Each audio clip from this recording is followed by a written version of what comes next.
Hello everyone. હવે આપણે આજે એક અગત્યની જે થિયરી છે અને એની જે લાક્ષણિકતાઓ છે એના વિશે આપણે જોઈએ. આ થિયરીનું મહત્ત્વ હવે પછી આખા ચેપ્ટરની અંદર એ રોટેશનલ કાઇનેમેટિક્સ હોય કે પછી રોટેશનલ ડાયનેમિક્સ હોય, એની અંદર આપણે વધારે ઉપયોગી થવાની છે આ થિયરી, અને એ છે બે સદિશોનો સદિશ ગુણાકાર. તો એના વિશે આપણે થોડી માહિતી લઈ લઈએ, એના ગુણધર્મની થોડી ચર્ચા આપણે કરીશું. તો બે સદિશોનો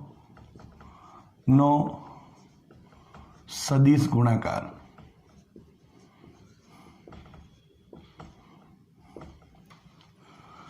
જો પહેલાં જો આપણે વાત કરીએ તો તમે ચોથા ચેપ્ટરની અંદર સદિશ વિશે ઘણું ડિટેલમાં ભણેલા છો, અને એમાં પણ આપણે ગુણાકારના સંદર્ભમાં જો વાતો કરીએ તો સદિશોના બે પ્રકારના ગુણાકાર હોય.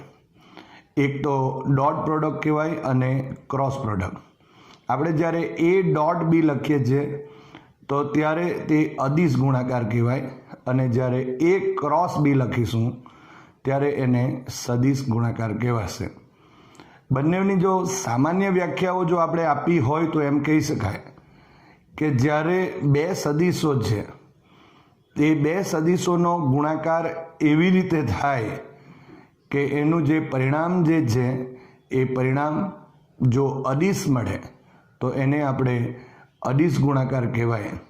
અને જો બે સદિશોનો ગુણાકાર એવી રીતે થાય કે એનું જે પરિણામ જે છે એ જો સદિશ મળે તો એને આપણે અહીં સદિશ ગુણાકાર કહીએ છીએ. આ સામાન્ય રીતે જે સદિશોના ગુણાકાર છે એની વ્યાખ્યાઓ આપણે કરી શકીએ. અહીં આજે આપણે બે સદિશો છે એના સદિશ ગુણાકાર વિશે સમજૂતી લઈશું.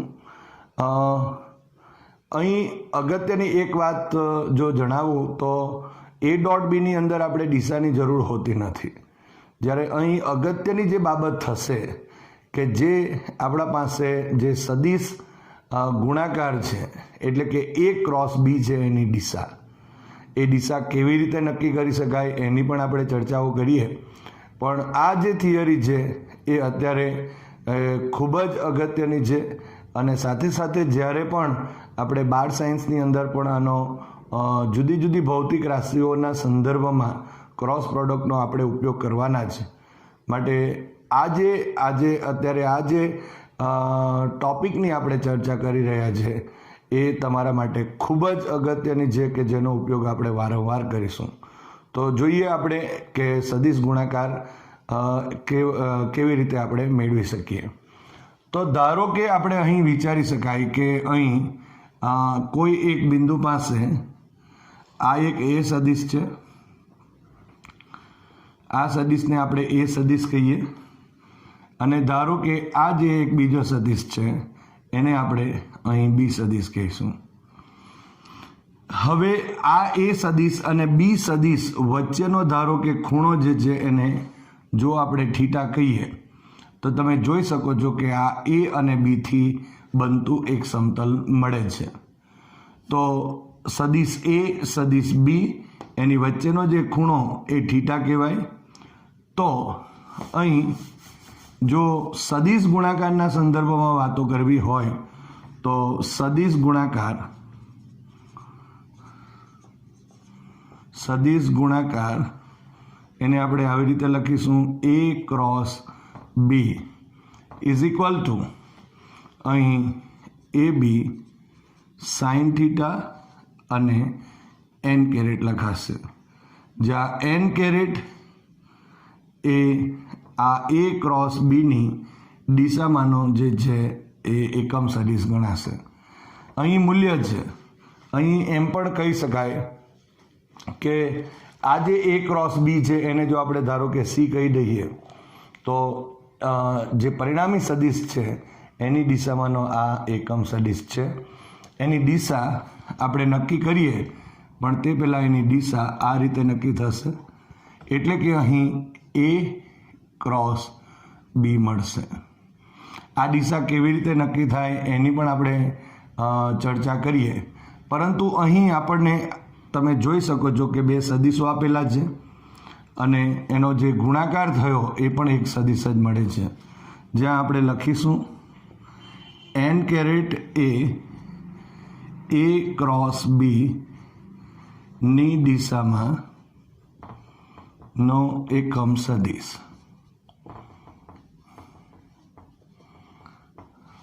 હવે મૂલ્યના સંદર્ભમાં જો કહીએ તો આ એ જે છે એ સદીશ એનું મૂલ્ય કહેવાશે, સદીશ બી એ બીનું મૂલ્ય કહેવાશે અને થીટા એ બે વચ્ચેનો ખૂણો છે. તો અહીં જો એ ક્રોસ બી નો જો માનાંક લઈ લઈએ આપણે તો ઇઝ ઇક્વલ ટુ અહીં એ બી સાઇન થીટા થાય. એટલે કે મૂલ્યના સંદર્ભમાં જો વાત કરવી હોય તો આ રીતે આપણે અહીં વાત કરી શકાય કે આનું મૂલ્ય આટલું છે. ત્યારબાદ આપણે ઘણી બધી ચર્ચાઓ કરીએ અને ધારો કે સી પણ લખી દઈએ, માટે સી ઇઝ ઇક્વલ ટુ, જો આપણે અહીં સી લખી દઈએ તો સી ઇઝ ઇક્વલ ટુ અહીં A cross B is equal to A B sine theta અને અહીં n કેરેટ. તો આ રીતે પરિણામી જે સદિશ સી છે એની દિશા એ n કેરેટની દિશા એટલે કે એ ક્રોસ બીની દિશામાં હશે એમ કહી શકાય. હવે અહીં જે આપણા પાસે ક્રોસ પ્રોડક્ટ જે મળે છે અને ક્રોસ પ્રોડક્ટ પણ કહી શકાય, આપણે અહીં ક્રોસ લખેલું છે માટે આપણે એને ક્રોસ પ્રોડક્ટ પણ કહીશું. પણ આની દિશા નક્કી કરવી કેવી રીતે શકાય? આપણે અહીં મૂલ્યની તો ચર્ચા કરી દીધી, પણ આ n કેરેટની દિશા એ જો અહીં કહીએ તો આ એકમ સદિશ એટલે આ રીતે n કેરેટની દિશા તો આ રીતે આપણે બતાવી શકીએ, પણ એ કેવી રીતે નક્કી કરી શકાય એના માટે જમણા હાથના સ્ક્રૂના નિયમનો ઉપયોગ થાય છે, અથવા તો જમણા હાથના અંગૂઠાના નિયમનો પણ આપણે ઉપયોગ કરી શકીએ અને એના ઉપરથી જ આપણે એના જે ગુણધર્મ છે એ ગુણધર્મની પણ ચર્ચા કરી શકીએ. તો અહીં આપણે સદિશ સી અથવા તો એ ક્રોસ બી અથવા તો n કેરેટ છે એની દિશા નક્કી કરવા માટે આપણે જમણા હાથનો જે સ્ક્રૂનો નિયમ છે એની આપણે ચર્ચા કરીએ. હવે જમણા હાથનો સ્ક્રૂનો નિયમ શું દર્શાવે છે? તો અહીં ધારો કે આપણે મારા હાથ પર તમે જોઈ શકો છો કે અહીં આપણા પાસે બે સદીશો છે. આ રીતે એક આ રીતે તમે જોઈ શકો છો કે આ એ છે અને આ બી છે. ઓકે, તો એ સમતલ આમ હશે. એટલે જો આપણે અહીં વિચારીએ આ રીતે દેખાશે તો અહીં એ છે, અહીં બી છે, તો એનાથી બનતું સમતલ એટલે આ થયું.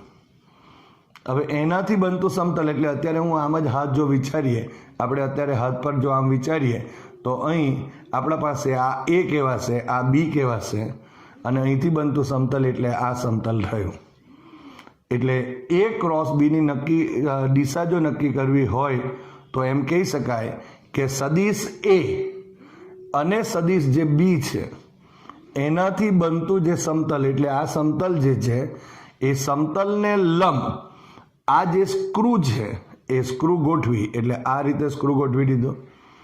હવે સ્ક્રૂ ગોઠવી દઈએ આ રીતે અને જો આપણે એ ક્રોસ બી મેળવવું હોય તો એથી બી તરફની દિશામાં જો આપણે સ્ક્રૂનું ભ્રમણ કરાવીએ, એટલે અહીં એ છે, એ આ ધારો કે હોય, બી આ હોય, તો એથી બીનું જો ભ્રમણ કરાવીએ તો તમે જોઈ શકો છો કે જે અણી છે એ અણી આ રીતે ઉપરની તરફ જાય છે, જો જોઈ શકાય છે આ રીતે. એનો મતલબ એમ થયો કે અહીં પણ આપણે વિચારી શકીએ આ જો સમતલ હોય અહીંયા તો એ ક્રોસ બીની દિશા એટલે આ રીતે જશે. તો સ્ક્રૂના નિયમ પ્રમાણે જો વિચારી શકીએ આમ આ રીતે આમ જશે, તો એ ક્રોસ બીની દિશા એ આ તરફની થશે. એટલે આપણે જે ભ્રમણ કરાવીએ છીએ તે ક્યાંથી ક્યાં છે? એથી બી તરફનું અહીં ભ્રમણ હશે અને ત્યારે એ ક્રોસ બીની દિશા આ તરફની આપણને મળે છે એવું આપણે કહી શકાય. બીજી પણ એક અગત્યની વાત અહીંથી મળે કે અહીં n કેરેટની દિશા કે એ ક્રોસ બીની દિશા કે પરિણામી સીની દિશા એ જો આ હોય, જો સમતલ આમ હશે અને જો આપણા પાસે સીની દિશા જો આમ હોય તો એ સદિશને પણ લંબ છે. એટલે કે આ જો સી સદિશ હશે, આ જો સી સદિશ હશે તો એ સી સદિશ એને પણ લંબ છે અને અહીં બીને પણ લંબ છે એમ કહી શકાય. એટલે ધારો કે આપણે અહીં કેવું હોય તો આ જે સી સદિશ છે, ધારો કે તો સી સદિશ એ આને પણ લંબ થશે અને અહીં જે આ સદિશ જે છે એને પણ લંબ થશે. એટલે કે બંને સદિશને એ શું થવાનું અહીં લંબ થશે એમ આપણે કહી શકાય. એ એટલે કે એ અને સી લંબ છે અને બી અને સી પણ એકબીજાને પરસ્પર લંબ છે એમ કહી શકાય. હવે આ જ રીતે જો ધારો કે અહીં એ ક્રોસ બીની દિશા માટે તો આપણે શું કીધું, સમતલ લીધું અને એથી બીનું ભ્રમણ આપીએ છીએ અને સ્ક્રૂ આ રીતે ઉપર જાય છે માટે એ ક્રોસ બીની દિશા નીચે થશે, આ ઉપર થશે. પરંતુ જો આપણે બી ક્રોસ એ લેવું હોય તો અહીં તમે જોઈ શકો છો, બી ક્રોસ એ જો આપણે લેવું હોય તો બી ક્રોસ એ લખીશું તો બી આપણા પાસે બી એ અને અહીં સાઇન થીટા તો થશે અને એન ડેશ સદિશ કેરેટ, એટલે કે એ જે કેરેટ છે એકમ સદિશ છે તે બદલાઈ જશે. અથવા તો આપણે જો કેવું હોય તો અહીં તમે જોઈ શકો છો કે ધારો કે આ અહીં બી છે, આ એ છે અને જો બી ક્રોસ એ જો ભ્રમણ આપીશું તો આ જે છે એને બીથી એનું ભ્રમણ કરાવવું પડશે. એટલે બીથી એનું એટલે આ રીતે આની અણી નીચેની તરફ જશે આમ, અને નીચેની તરફ જાય તો આપણે એમ કહી શકાય કે આ તરફની દિશા એ દિશા કઈ થશે. અહીં આપણે એનડેશ તો લખી દીધું છે પણ એનડેશ બરાબર આપણે શું લખી શકાશે, માઇનસ એન કેરેટની દિશા થશે. એટલે કે અહીં જો આપણે કેવું હોય તો માઇનસ એન કેરેટની દિશા અને અહીં બી ક્રોસ એ થયું એમ કહેવાય.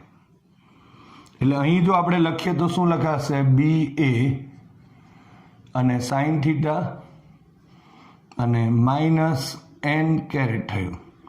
સો માઇનસ લખી શકાશે ગુણાકારમાં તો A B sine theta into N caret. So is equal to અહીં માઇનસ એ ક્રોસ બી થશે. કારણ કે એ ક્રોસ બી તો અહીં છે જ ઓલરેડી, જે આપણે અહીં મેળવેલ છે,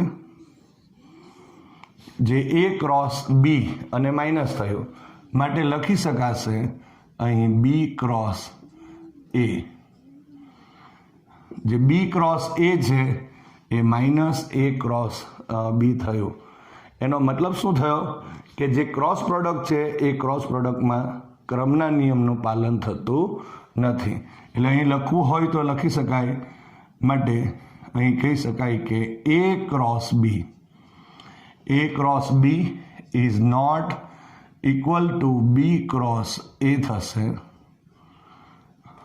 પરંતુ આ થશે માટે અહીં જો આપણે લખીએ તો A cross B is equal to લખીશું તો માઇનસ બી ક્રોસ એ થશે. આ ઘણો જ અગત્યનો જે મુદ્દો છે તે આપણે અહીં ચર્ચામાં લઈ રહ્યા છીએ. આ જે બાબતો છે ને ઘણીવાર તમને જ્યારે વિરુદ્ધ દિશાની વાત આવશે ત્યારે જરૂર પડશે. અહીં A cross B is equal to minus B cross A. આપણે જ્યારે ડોટ પ્રોડક્ટ લેતા હતા ત્યારે તમે એ ડોટ બી લખો કે બી ડોટ એ લખો, બંને વખતે એનો આન્સર જે છે તે સેમ જ આવતો હતો.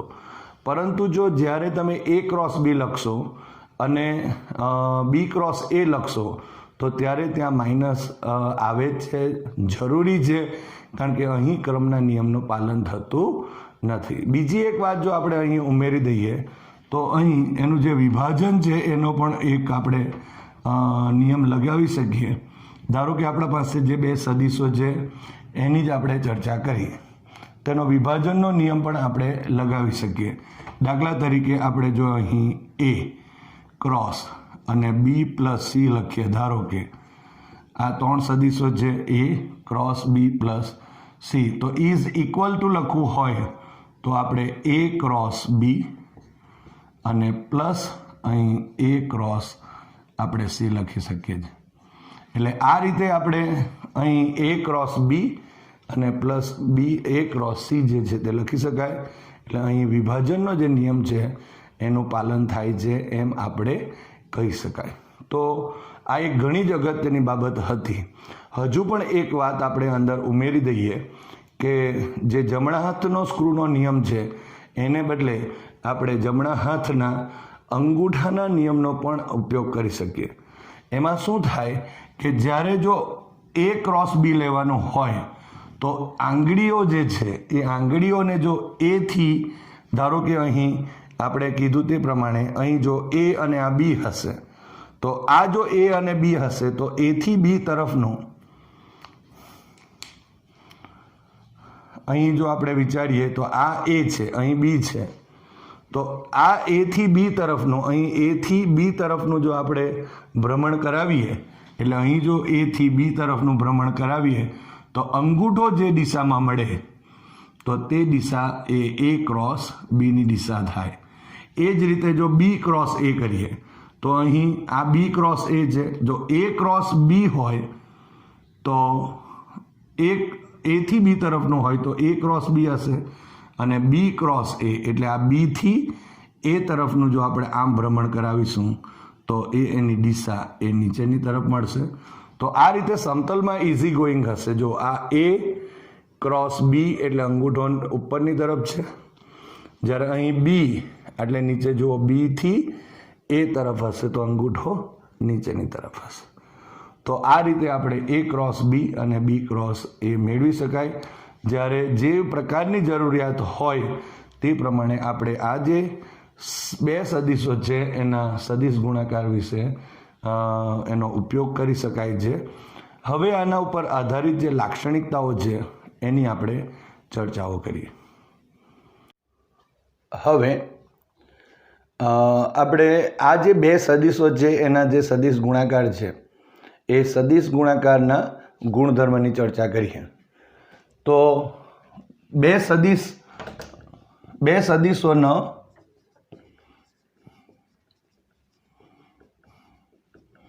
સદીશ ગુણાકાર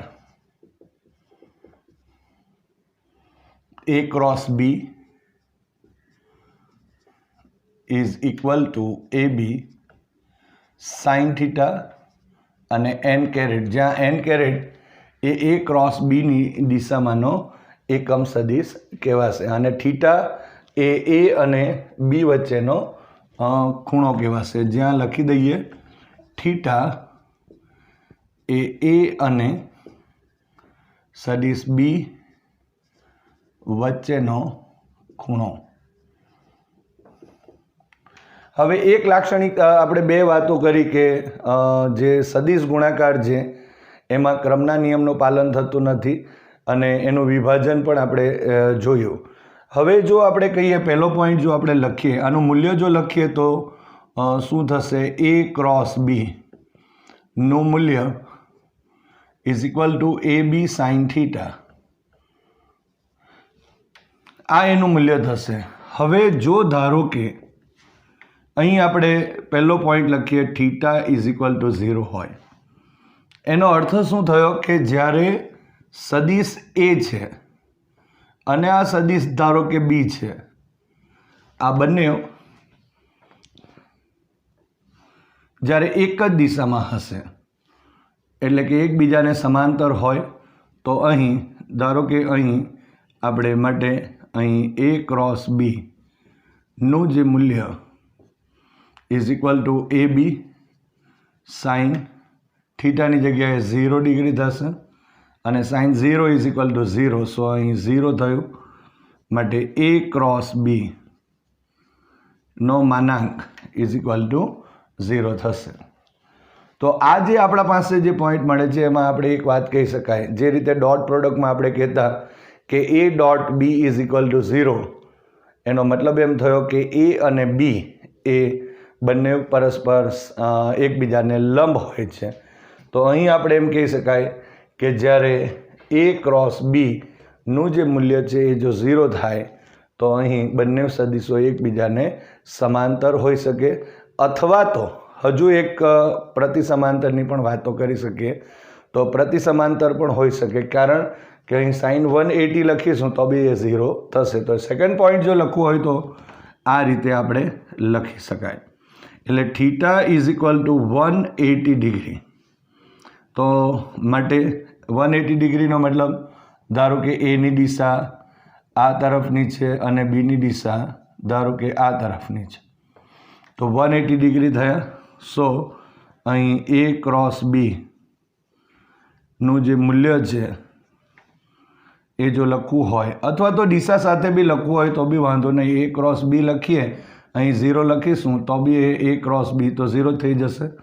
અહીં મૂલ્ય સ્વરૂપમાં જો લખીએ તો અહીં એ બી અને સાઇન 180 ડિગ્રી થયું અને આ પણ 0 થયું.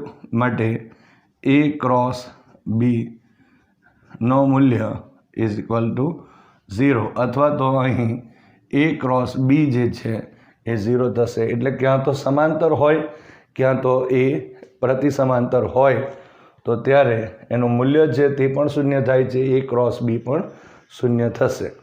આની સાથે સાથે જો આપણે વાતો કરીએ તો અહીં એક વાત બીજી ઉમેરી દઈએ કે ધારો કે એ ક્રોસ એ કરીએ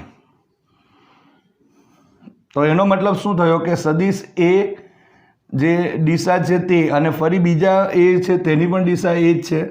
સો અહીં એ ઇન્ટુ સાઇન થીટા, અને સાઇન થીટાનો મતલબ આપણે સાઇન 0 પણ લખી શકાય અને n કેરેટ પણ આપણે લખી શકીએ. તો અહીં જો મૂલ્યના સંદર્ભમાં કેવું હોય તો આ n કેરેટ નહીં આવશે.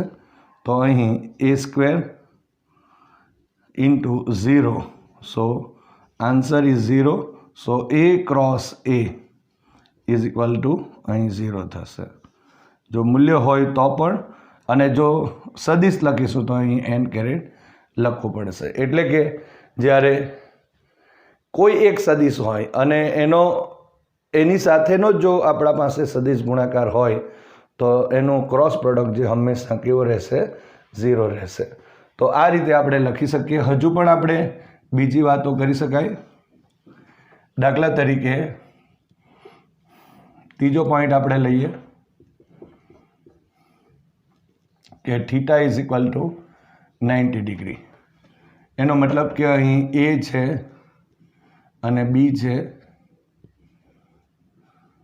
એ બેની વચ્ચેનો એંગલ ધારો કે 90 ડિગ્રી થયો. આ રીતે છે. તો અહીં એ ક્રોસ બી માનાંક લખો તો પણ ચાલશે, એ બી સાઇન અને 90. સો મૂલ્ય કેટલું થશે? અહીં એ બી જેટલું થશે.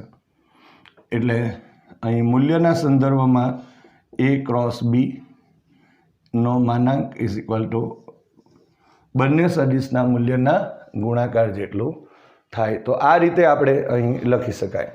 અહીં ફરી એકવાર જો કહીએ તો અહીં A cross B is equal to 0 થશે. અહીં પણ આપણે A cross B is equal to 0 થશે. જ્યારે અહીં જો લખવું હોય તો A cross B is equal to A B into n caret થશે. એટલે કે એ અને બીનો જે ક્રોસ પ્રોડક્ટ છે એની દિશા એ n કેરેટ, અને n કેરેટ એટલે એ ક્રોસ બીની દિશામાંનો એકમ સદિશ થયો. તો આ રીતે આપણે લખી શકાય. અને આના ઉપરથી જ આપણે કાર્ટેશિયન યામાક્સ પદ્ધતિમાં જે આ રીતે x અક્ષ, y અક્ષ, અને જો x, y અને જે z છે એના ઉપરથી આપણે વાતો કરી શકાય. અહીં આ જો લખીએ તો અહીં i કેરેટ થશે, અહીં આપણે j કેરેટ લખીએ છીએ, અને અહીં આ k કેરેટ થશે.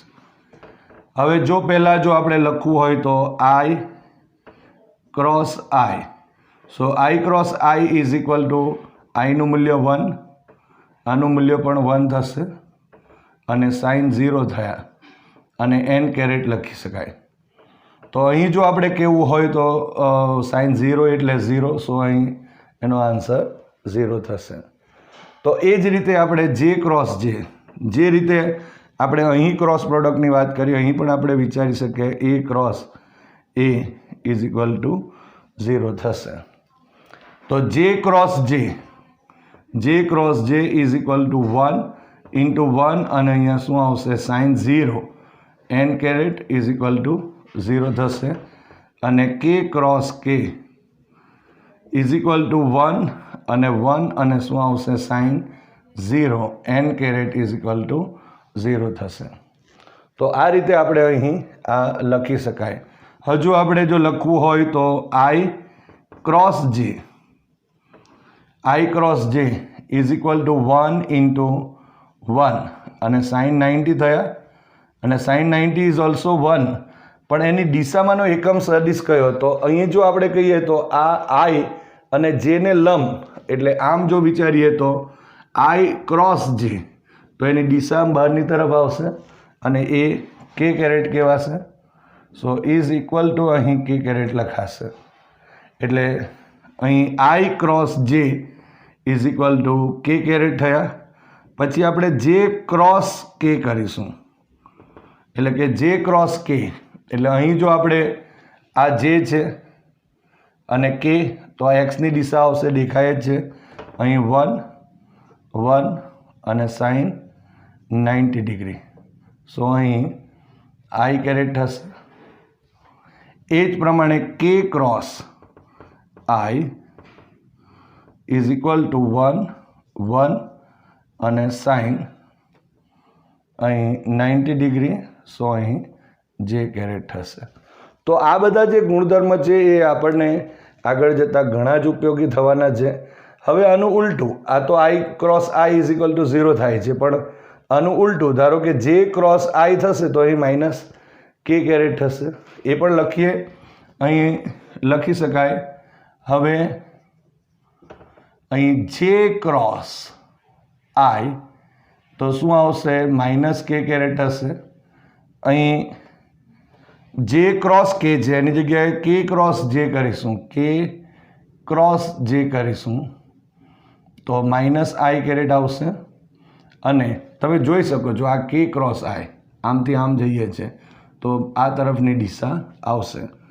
તમે જમણા હાથના જે સ્ક્રૂનો નિયમ છે તેનો પણ ઉપયોગ કરી શકો છો અને સાથે સાથે જમણા હાથના અંગૂઠાનો નિયમનો ઉપયોગ કરીને પણ આ દિશાઓ નક્કી કરી શકાય.